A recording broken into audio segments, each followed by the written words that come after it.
Donc, je suis Étienne Julliot, je suis un des fondateurs de la société OBO, qui est une société qui a été créée il y a 10 ans et qui est éditeur de logiciels open source, dont le but est de fabriquer des outils de modélisation.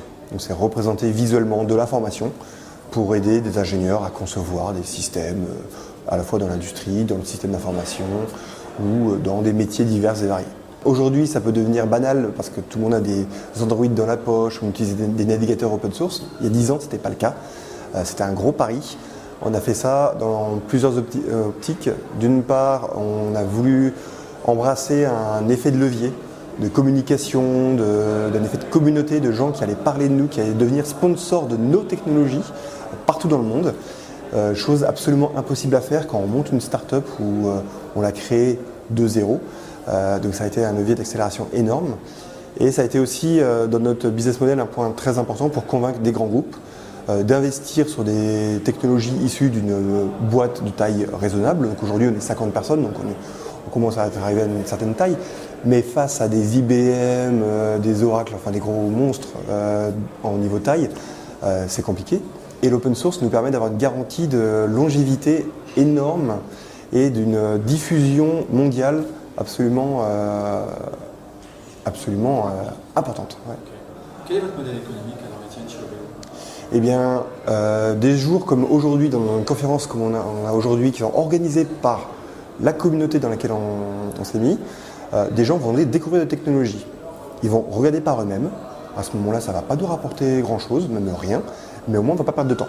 Déjà, c'est bien. Donc, ça veut dire que tous les petits clients qui avant pouvaient nous coûter plus cher commercialement pour gagner 2-3 000 euros, on les a plus, mais on perdait de l'argent avec. Donc, très bien. Mais à partir du moment où ils vont commencer à utiliser la techno et trouver des vrais cas d'usage vraiment pertinents pour modéliser de l'information, ils vont faire appel à nous pour de la formation, de l'expertise. Et une fois qu'ils vont vouloir le déployer en vrai dans des équipes où il y aura 5, 10, 20 personnes qui vont l'utiliser, au moindre problème, à la moindre question de support, s'ils se contentent d'utiliser la version open source, on leur répond que quand on veut, enfin que quand on est disponible, c'est gratuit.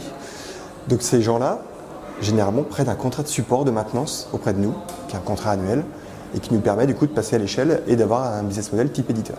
Le produit est disponible gratuitement, mais les gens l'achètent. Les gens l'achètent parce que s'ils ne l'achètent pas, ils n'ont pas le contrat de support, ils n'ont pas la maintenance. Donc en fait, on rentre dans les lignes d'achat de licences classiques, de souscription. Notre offre de service, elle est mixte. C'est-à-dire qu'on va à la fois accompagner les gens, on va également avoir une souscription qui a coût fixe, donc qui est vraiment dans le principe d'éditeur de logiciels, qui est comme une licence, sauf que ce n'est pas une licence de droit d'accès à la technologie, c'est une licence pour avoir des garanties d'éditeur de logiciels de maintenance. Okay. Et à côté de ça, là où c'est intéressant, c'est que les clients sont contents de pouvoir payer des évolutions dans le produit. Donc on est capable, une partie de la réalisation du produit, du cœur de la technologie, de notre activité de R&D est payée par des clients. On leur revend après en souscription de maintenance et on leur revend l'accompagnement. Donc on gagne dans tous les cas. Et le client il gagne aussi parce qu'il a peut-être payé l'évolution qu'il a demandée, mais la maintenance après de cette évolution-là, il n'a pas à la payer lui-même, elle est répartie entre tous nos clients et donc tout le monde gagne. L'intérêt de faire un produit et de le faire rentrer dans une communauté, une fondation, c'est de bénéficier d'un effet rouleau compresseur.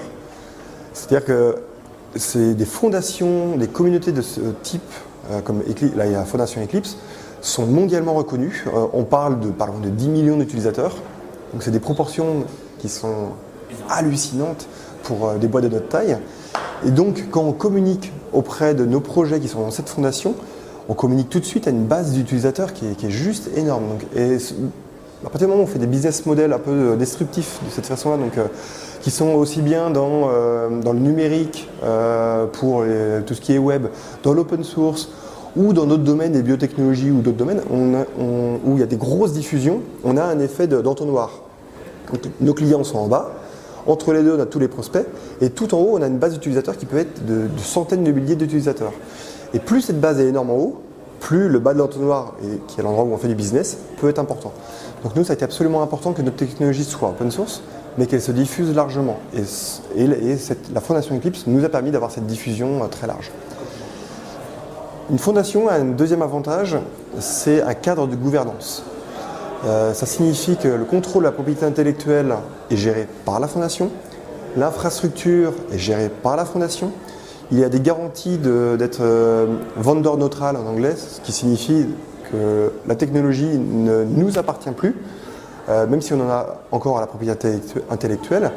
Des concurrents peuvent venir et faire des évolutions dedans. C'est les règles du jeu. Comment on arrive à tenir nos clients sur nos technologies? Il n'y a qu'une seule façon, c'est qu'il faut être les meilleurs. Donc on est obligé d'être toujours les meilleurs, les plus compétitifs, et tant qu'on le fait, personne ne va voir ailleurs. Donc d'un point de vue ressources humaines, travailler dans des domaines comme ça, comme l'open source, c'est extrêmement stimulant parce que les gens sont connus pour ce qu'ils font. Il y a l'entreprise OBO, mais chaque développeur a son nom qui est public. On a des gens chez OBO qui, quand ils communiquent sur un blog ou sur un tweet, c'est des dizaines de milliers de personnes qui sont touchées par cette information. C'est extrêmement motivant de ne pas être juste un développeur au fin fond d'un bureau, d'un open space absolument inconnu, mais d'être visible mondialement. Ce qui veut dire qu'il y a finalement deux configurations d'organisation. Il y a le collaborateur dans l'organisation OBO et le collaborateur qui fait partie d'une autre organisation, donc d'une communauté beaucoup plus large, qui est celle de la Fondation Eclipse. Tout à fait.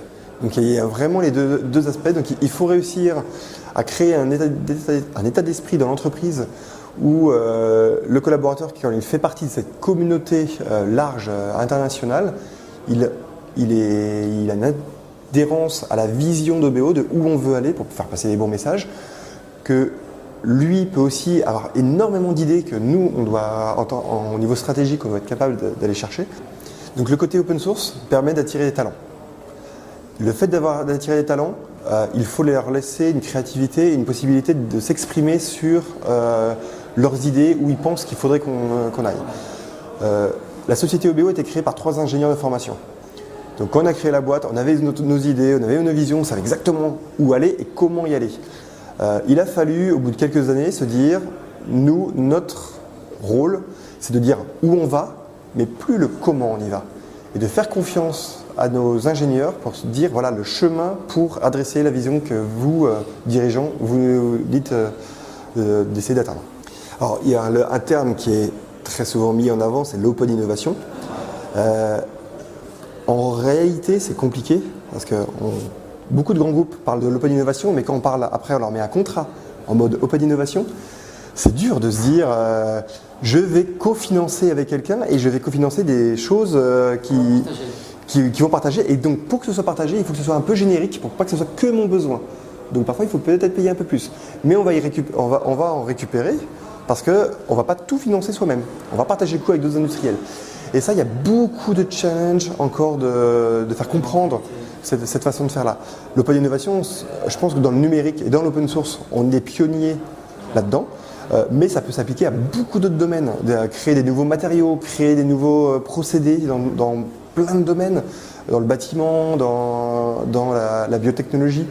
Et ça, c'est encore quelque chose, je pense, qu'il faut que non seulement les fournisseurs, mais aussi les clients de ces procédés comprennent que c'est intéressant pour tout le monde. Tout à fait.